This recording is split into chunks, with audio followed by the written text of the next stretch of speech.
ব্যালকনির ওপার থেকে যে পুকুরটা দেখা যায় সেখানে অনেক ছোট ছোট মাছ সকালবেলা জলের উপর খেলা করে। আগের দিন রাতে দু একটা রুটি বেঁচে গেলে সকালে ওদের ছিঁড়ে ছিঁড়ে দিই।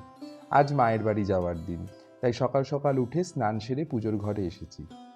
আপাত দৃষ্টিতে যা পুজো বলে মনে হয় তা আসলে ঈশ্বরের সান্নিধ্যে তারই সাথে কিছুটা সময় কাটিয়ে নেওয়ার অজুহাত মাত্র। প্রদীপের তাপ আর ধূপের ধোঁয়া তার গা মেখে সারা ঘরে আস্তে আস্তে ছড়িয়ে পড়ে।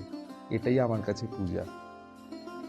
শীতকালে দিনের বেলায় একটা মিঠে রোদ ওঠে, এও এক সুন্দর চেহারা রোদের। আজকে একটা স্নো হোয়াইট কালারের জিন্স আর একটা লাইট কালারের টি শার্ট পরেছি। আর তারপর কিছু প্রয়োজনীয় জিনিস ব্যাগের মধ্যে ভরে নিলাম, যেমন হেয়ার কোম, জ্যাকেট, চার্জার ইত্যাদি। জ্যাকেট নিলাম কারণ মা যেখানে থাকে সেখানে বেশ ঠান্ডা পড়ে। 2-3 সপ্তাহ আগে মা আর দাদা এই বাড়িতে এসেছিল কিছু দরকারি কাজ নিয়ে, কিন্তু আমার আর তারপর ওই বাড়িতে যাওয়া হয়নি। আসলে প্রতি 1-2 সপ্তাহ অন্তর অন্তরই আমি মায়ের কাছে যাই। শীতকালে মশার উপদ্রব একটু বেশি, আর তাছাড়া ওদিকে পুকুর থাকার দরুন বিকেলের দিকে ঘর খুব ঠান্ডা হয়ে যায়। তাই জানলা বন্ধ করে পর্দা টেনে এবার জুতো পরে নিলাম। আর তারপর মনে থাকতে থাকতে গ্যাসের রেগুলেটর থেকে শুরু করে সব কটা লাইট বন্ধ করে আস্তে আস্তে ঠাকুর নমস্কার করে বেরিয়ে পড়লাম। সিঁড়ি থেকে নেমে রাস্তায় উঠে দেখি রোদ যতই হালকা হোক না কেন তা কিছুটা চোখে লাগছে, তাই অগত্যা সানগ্লাস পরে নিতেই হলো। ট্রেনের টাইম জানা নেই, তাই চটজলদি একটা টোটোতে উঠে স্টেশনের উদ্দেশ্যে রওনা দিলাম। বাড়ি থেকে স্টেশন পৌঁছতে 5 থেকে 7 মিনিট লাগে। চারিদিক দেখতে দেখতে স্টেশনে পৌঁছে টোটোর ভাড়া মিটিয়ে দেখি শিয়ালদাগামী একটি ডাউন ট্রেন দুর্গানগর ছেড়ে বেরিয়ে যাচ্ছে। আমার গন্তব্য দত্তপুকুর, তাই লাইন পার হয়ে ওই প্ল্যাটফর্ম থেকে টিকিট কাটতে হবে। আবারও দুদিক ভালো করে দেখে লাইন পার হয়ে প্ল্যাটফর্মে উঠে টিকিট কেটে নিলাম।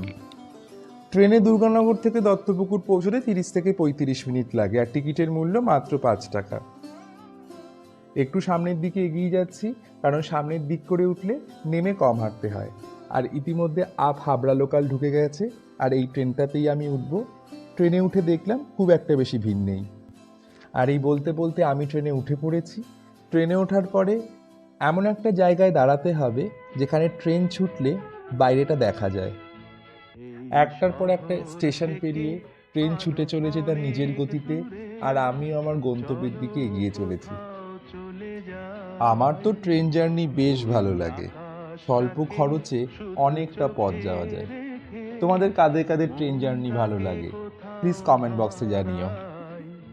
দেখতে দেখতে বারাসাত পৌঁছে গেছি, আর একটা স্টেশন পরেই আমি নামবো, মানে এরপর বামুনগাছি, তারপর দত্তপুকুর। আর এই দেখো একজন ফলওয়ালা কমলা লেবু বিক্রি করছে। বামুনগাছি থেকে দত্তপুকুরের ডিস্টেন্স একটু বেশি। এই পথের ট্রেন এমন একটা জায়গা দিয়ে বেশ কিছুক্ষণ যায় যেখানে ডান দিকে দিগন্ত বিস্তৃত এক মাঠের সবুজায়ন কিছুটা সময় চোখকে এক অদ্ভুত আরাম দেয়। দেখছো তো কি সুন্দর!